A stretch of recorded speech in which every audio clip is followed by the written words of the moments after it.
Selamat malam Bapak Ibu yang dikasihi Tuhan. Kita berkumpul lagi kembali malam hari ini dalam acara kelas pendalaman Alkitab. Dan malam hari ini kita akan membahas topik Yesus yang lain. Ini adalah sesi yang kedua dan malam hari ini materi akan dipaparkan oleh Pak Pendeta James Silatupa. Sebelumnya mari kita tundukkan kepala, kita bersatu dalam doa. Bapa di dalam surga, kami bersyukur untuk kesempatan yang Tuhan berikan. Pembelajaran kami malam hari ini, kiranya Tuhan memberkati, berikan kami pencerahan Tuhan. Pikiran kami boleh dipenuhi dengan Roh-Mu, supaya apa yang kami pelajari tidak sia-sia, melainkan boleh tertanam dalam hati kami, dalam pikiran kami Tuhan, supaya itu mengubah karakter kami, mengubah perilaku kami semakin seperti Yesus. Terima kasih Bapa, kami bersyukur, kami serahkan Pak James yang akan menyampaikan kebenaran firman-Mu. Tuhan mengurapi. Di dalam nama Tuhan Yesus kami buka acara pendalaman Alkitab kami malam hari ini. Haleluya. Amin. Oke, Pak James silakan langsung saja. Ya. Slide saya udah kelihatan? Sudah Pak, sudah. Ya.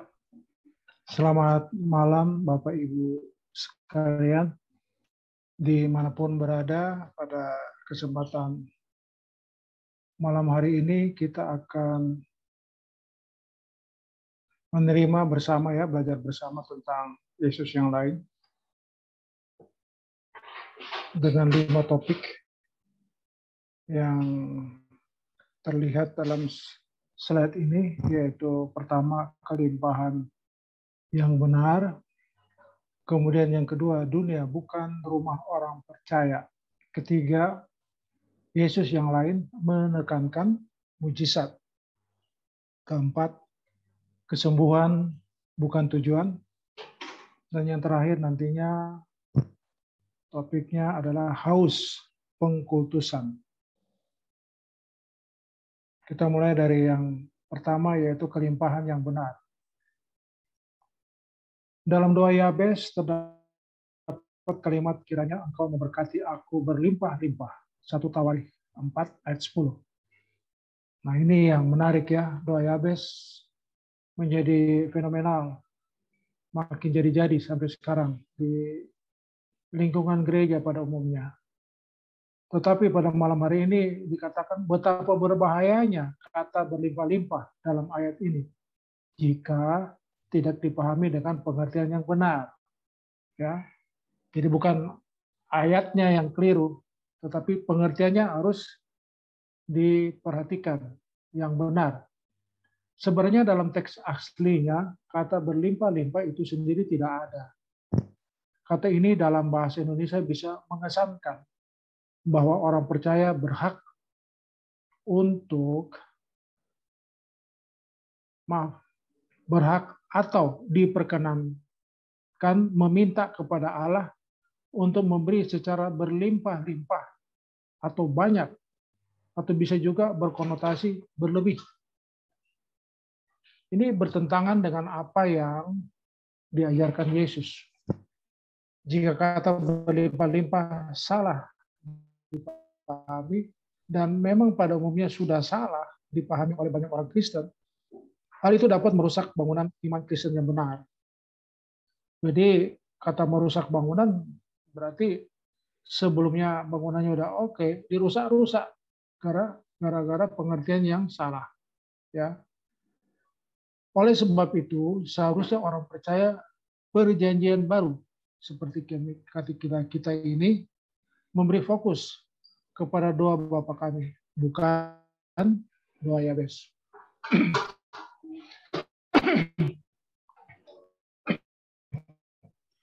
Dalam doa Bapa kami diajarkan kepada orang percaya kalimat doa, berikanlah kami pada hari ini makanan kami yang secukupnya. Yaitu pada Matius 6 ayat 11. Kata secukupnya dalam teks aslinya adalah arkeo, yang bisa berarti tidak gagal memberi kekuatan kuat cukup dan memuaskan. Dalam ayat ini Tuhan mengajar orang percaya agar dengan apa yang ada, orang percaya sudah merasa cukup kuat atau merasa cukup guna menghadapi hidup. Bagi umat perjanjian baru, segala sesuatu yang tidak sesuai dengan keinginan Tuhan adalah jahat. Karena itu kalimat tetapi lepaskanlah kami daripada yang jahat.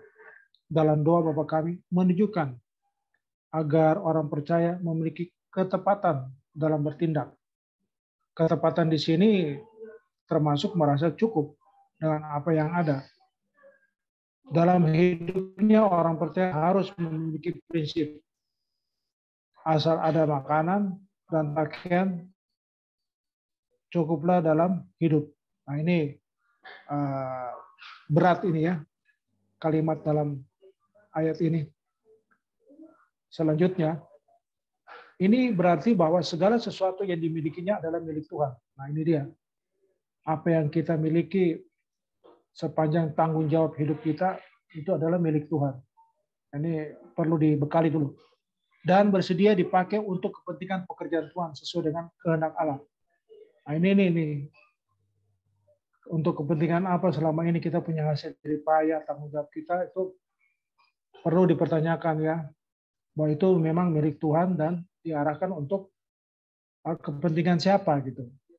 Harus diingat pula bahwa langkah-langkah kecil yang lahir dari kehendak dan keinginan atau hasrat seseorang hari ini menentukan nasib kekalnya. Nah ini berat.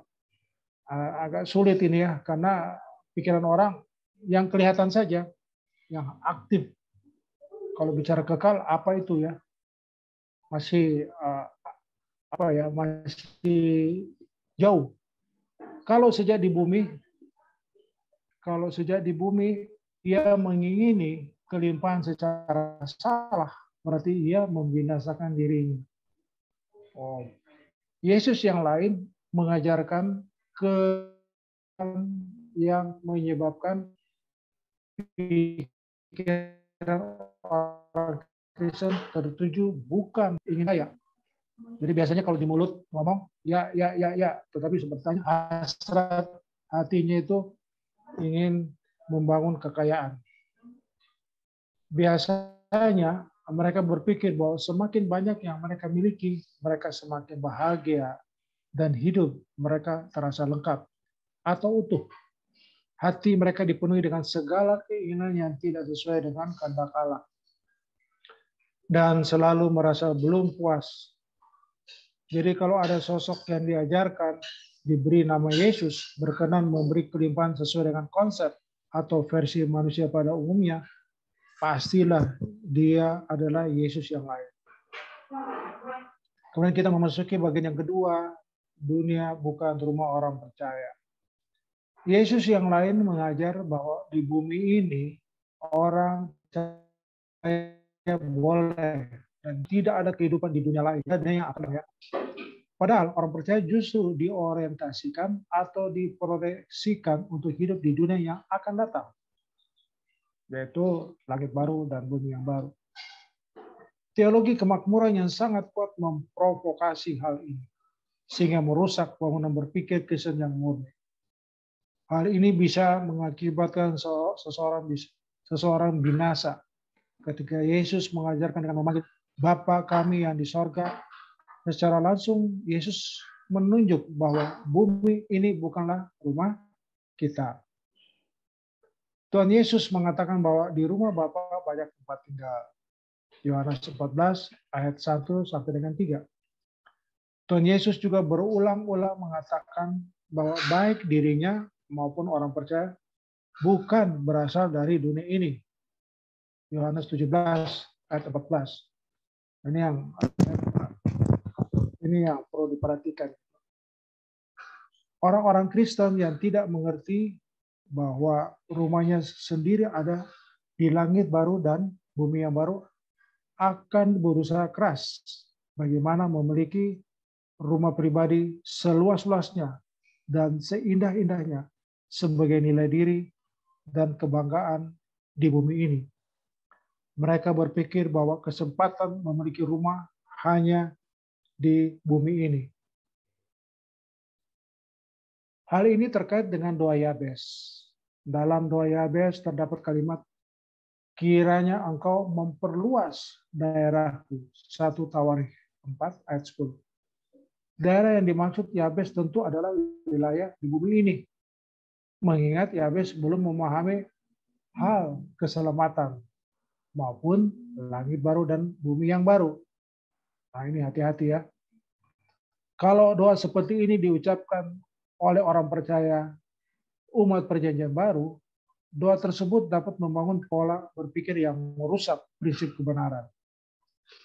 Yesus tidak mengajarkan doa Yabes dan mengambil ayat-ayat perjanjian lama untuk dijadikan standar kehidupan orang percaya. Yesus juga tidak mengambil Yesaya 54 ayat 3 sebagai landasan hidup orang percaya perjanjian baru. Yesaya 54 ayat 3 berbunyi, sebab engkau akan mengembang ke kanan dan ke kiri, keturunanmu akan memperoleh tempat bangsa-bangsa dan akan mendiami kota-kota yang sunyi. Ayat perjanjian lama memang hanya dikenakan bagi umat perjanjian lama yang orientasinya masih duniawi. Sedangkan orientasi orang percaya perjanjian baru adalah hal-hal rohani. Orang percaya hanya memikirkan hal-hal yang dari atas, bukan dari bumi. Kolose 3 ayat 1 sampai dengan 3. Yesus yang lain pasti menawarkan juru selamat duniawi. Kedatangannya ke dunia ini seakan-akan untuk menyelesaikan kebutuhan-kebutuhan jasmani. Di dalamnya termasuk tempat tinggal atau domisili di dunia ini. Tidak mengherankan kalau ada doa pemutusan kutuk kemiskinan. Nah, ini praktek yang sering dan masih sedang berlangsung sampai sekarang tentang praktek doa seperti ini. Dan kutuk penggembaraan artinya bahwa jemaat tidak memiliki rumah. Para pembicara dari Yesus yang lain tidak berpikir bahwa Paulus adalah seorang yang tidak memiliki apa-apa. Juga banyak orang percaya yang hidup dalam aniaya pada abad mula-mula. Kemudian bagian yang ketiga, Yesus yang lain menekankan mujizat. Seperti apa itu? Banyak pengkhotbah mengajarkan bahwa Yesus adalah pribadi yang selalu akan mengadakan kesembuhan bagi semua orang. Mereka mengesankan bahwa kuasanya itulah yang mendatangkan kemuliaan bagi namanya. Ini adalah pandangan salah. Yesus yang diperkenalkan demikian sejatinya adalah Yesus yang lain. Mujizat selalu dikaitkan dengan keadaan mustahil yang tidak bisa dilakukan oleh manusia. Oleh sebab itu, kalau manusia menghadapi masalah-masalah pelik yang melampaui kekuatannya, manusia mengusahakan mujizat untuk penyelesaiannya. Yesus memang mengadakan mujizat, tetapi sebagai tanda agar waktu itu ya orang-orang Yahudi mendengarkan pengajarannya. Yohanes 3 ayat 1 sampai dengan 5. Mujizat yang Tuhan lakukan pasti memiliki maksud tertentu. Ia tidak bermaksud hendak pamer kekuatan. Dalam hal ini banyak orang Kristen yang masih berusaha untuk memamerkan kekuatan Tuhan Yesus, bermaksud untuk membuktikan kebesaran dan kebenarannya. Melalui mujizat Yesus yang lain tersebut hendak meninggikan dirinya dan membuktikan bahwa dirinya adalah Tuhan yang benar. Mestinya kebenaran Tuhan tidak dibuktikan oleh mujizat kuasanya, melainkan oleh kualitas perilaku pengikutnya. Yesus tidak terus-menerus melakukan mujizat, sebab tujuannya adalah keselamatan, yaitu diubahkannya karakter seseorang untuk dikembalikan ke rancangan semula Allah. kesaksian spektakuler yang berunsur mujizat seharusnya tidak lagi menjadi cara untuk membuktikan bahwa Allah yang disembah orang percaya adalah Allah yang benar. Orang percaya tetap dapat membuktikan kebenaran imannya dengan mengenakan gaya hidup Yesus. Dengan cara demikian dapat membuktikan kebenaran Allah dan Tuhan yang orang percaya sembah. Dalam hal ini, orang percaya barulah efektif menjadi saksi bagi Kristus. Kisah Rasul 1 ayat 6 sampai dengan 8. Kesalahan pengertian mengenai mujizat berpotensi besar menimbulkan penyalahgunaan atau manipulasi pelayanan. Bukan untuk berita keselamatan. Nah, itu persoalan laten. Terus-menerus ini, masalah terus ya dalam jemaat di gereja. Dalam hal ini, kesalahan tersebut adalah menciptakan kondisi di mana mujizat menjadi komoditas untuk keuntungan materi dan kebanggaan pribadi.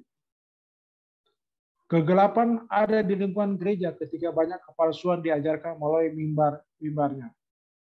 Hal ini bisa terjadi tanpa disadari oleh jemaat yang mendengar dan tidak disadari pula oleh para pemberitanya.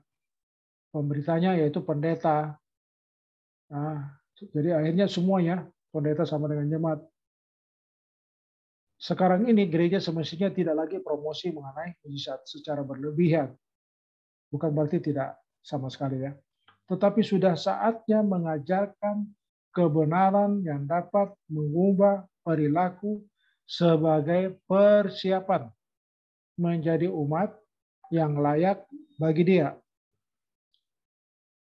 Kemudian bagian yang keempat, kesembuhan bukan tujuan.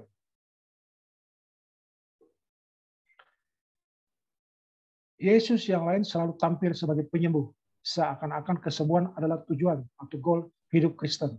Padahal kesembuhan adalah sarana untuk membuktikan bahwa diri Yesus berasal dari Allah.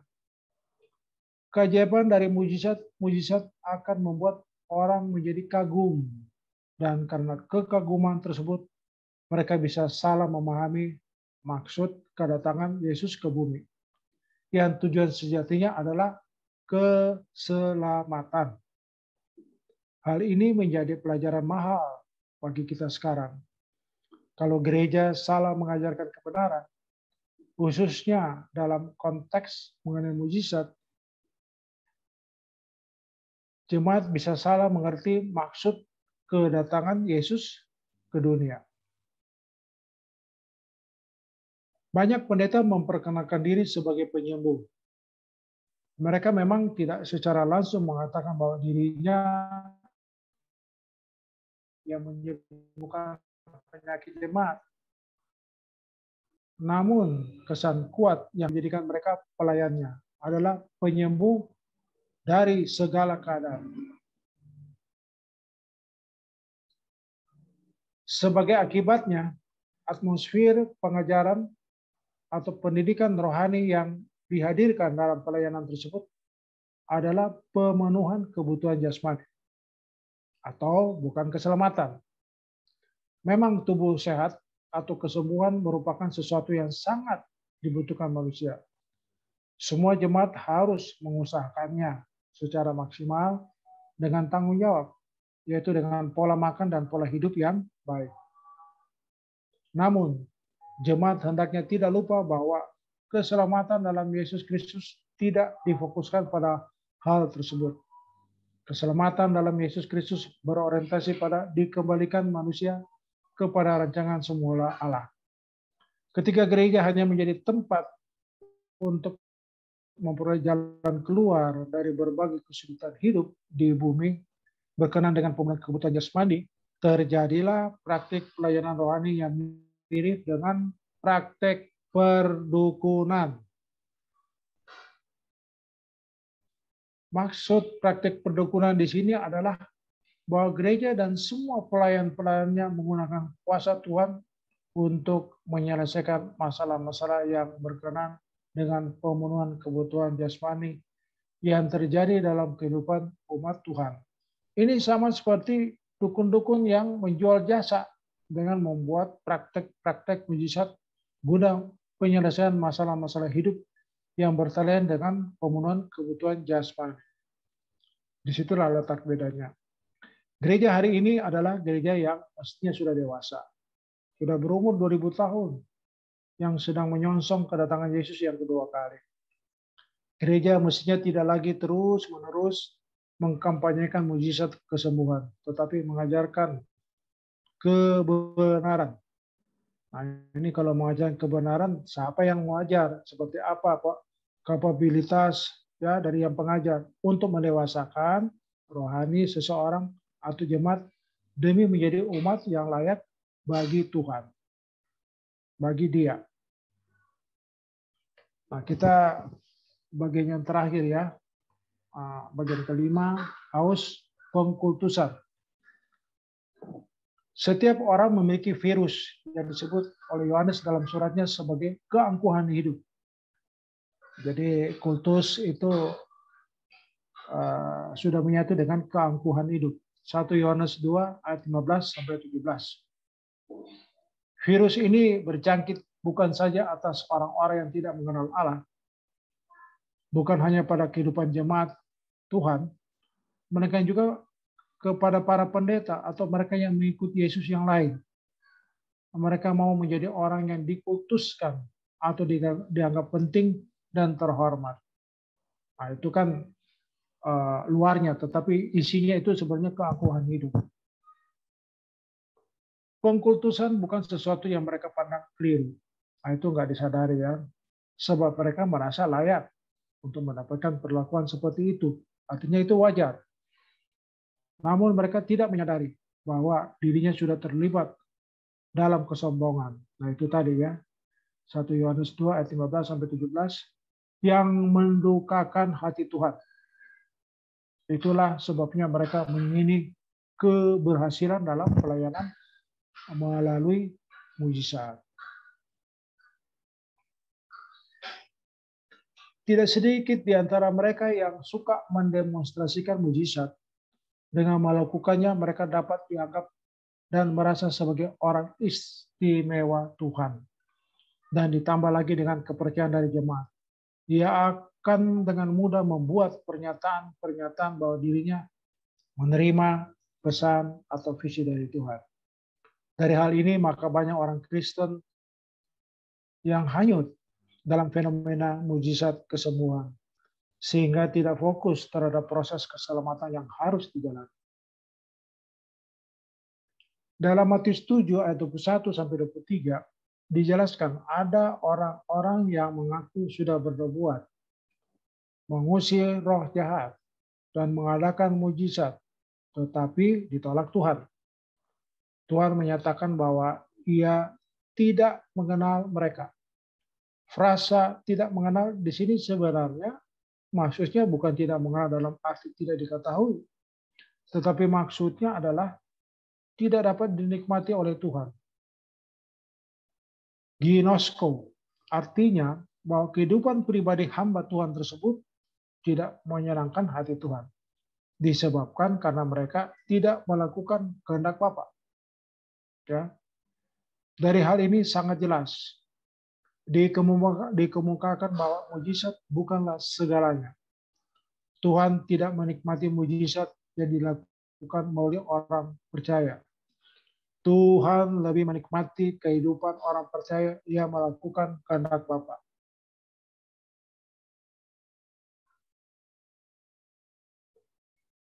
Pada waktu usia rohani yang masih dipandang muda oleh Tuhan, mereka bisa menerima karunia-karunia dari Tuhan. Di antaranya karunia mengadakan mujizat. Tetapi ketika ia sudah menjadi besar dan terkenal dengan segala berkat jasmani yang memanjiri hidupnya, dirinya mulai tenggelam. Mereka mulai menggunakan sarana pelayanan sebagai alat untuk memuaskan keinginan duniawinya. Pengkultusan itu dapat dilihat antara lain dari usaha diri sendiri untuk dapat menggunakan nama dirinya sebagai ministry atau pelayanannya. Hal ini sangat berbeda dengan Yesus yang meninggalkan kemuliaan dan mengosongkan diri. Bahkan ketika mati di kayu salib, ia tidak memiliki nama baik di mata manusia. Semua itu dilakukan hanya untuk kemuliaan Bapa. Jadi memang betul apapun yang kita lakukan fokusnya hanya untuk ke Bapa dari penjelasan ini ya. Itulah sebabnya ia menjadi Tuhan bagi kemuliaan Bapa. Maksudnya Yesus ya. Mereka yang haus pengkultusan adalah pengikut Yesus yang lain. Demikian Bapak Ibu Saudara sekalian, penyampaian sesi yang kedua pada hari ini tentang Yesus yang lain. Tuhan memberkati kita semua. Amin. Ya, terima kasih Pak James sudah menyampaikan pemaparannya, dan saya sekaligus membuka ruang diskusi, ruang sharing, tanya jawab. Silakan Bapak Ibu kalau ada yang mau bertanya atau memberi komentar. Yuk kita akhiri pertemuan kita malam hari ini, dan kita percaya apa yang kita perbincangkan, apa yang kita diskusikan itu boleh mempertajam pemahaman kita, pengertian kita ya akan kebenaran Yesus yang benar ya, bukan Yesus yang lain ya. Semoga ini boleh terus mengubah kita, mengubah pola pikir kita, mindset kita diperbaharui terus. Oke, mari kita tundukkan kepala, kita akhiri pertemuan kita. Bapa di surga, kami bersyukur untuk bincang-bincang pembelajaran kami malam hari ini Tuhan, tentang Yesus yang lain, yang di sesi yang kedua ini Tuhan. Kami bersyukur untuk pemahaman demi pemahaman, kiranya ini boleh terus tertanam dalam hati dan pikiran kami, dan kami semakin dikuatkan pemikiran kami Tuhan, iman kami, dan pandangan kami Tuhan. Terima kasih Bapa di surga, kami bersyukur. Kami mau beristirahat malam hari ini. Tuhan menyertai kami, memberkati kami sepanjang malam hari ini. Puji namamu, di dalam nama Tuhan Yesus Kristus kami berdoa dan bersyukur. Haleluya. Amin. Tuhan memberkati. Terima kasih Pak David, Pak James, terima Malam. kasih. Malam. Tuhan berkati. Malam-malam. Terima kasih Pak James, terima Terima kasih Pak kasih, Bu. David, terima kasih Pak Rasman, Ya. Kak Bu Remi, selamat malam. Ya, terima kasih. Itu Ika, gimana kabarnya, sehat? Sudah baik Kak?